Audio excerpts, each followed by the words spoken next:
Сәлеметсіздер ме, құрметті тыңдармандар. Бүгін мен сіздерге асқабақтың пайдасы туралы айтпақпын. Асқабақта С витамині өте көп. Негізі асқабақты көп жеген адамның ішектері, асқазаны жақсы жұмыс жасайтын болады. Асқабақ көп деген ауруларға ем, оның ішінде сары ауруға ем болады. Әсіресе асқабақты біз көбіне манты ғана жасаймыз ғой, негізі мына шетелдерде асқабақты кез келген тамаққа кішкене мөлшерден салып отырады. Ол адамның ағзасына өте пайдалы.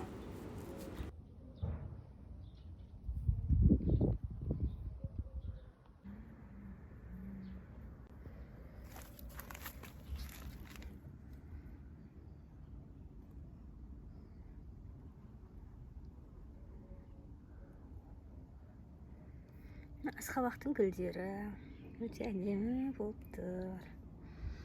Асқабақтың гүлдері өте әдемі көрініп тұр.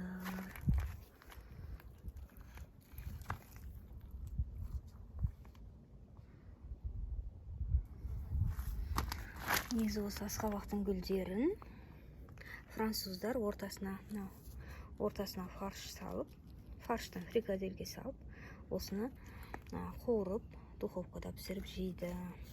Мына сары гүлдері осындай балғын кезінде өте витаминге толы болады екен. Осындай гүл күйінде қақылатта осыны жейді қуырып. Сол кезде адамына неше түрлі микро-макро элементтер өзінің балғын күйінде барады деп есептейді. Мен өте жеп көрген жоқпын, бірақ жеу ойымда болып жүр. Өйткені асқабақ жақсы гүлдеп жатыр. Асқабақтардан өстіп гүл жасап қуырып жегім келіп жүр. Білмеймін, ойым қандай екен, көру керек. Міне құмырсқаларда мына бір гүлге үймелеп жатыр. Өйткені расымен де тәтті болуы мүмкін.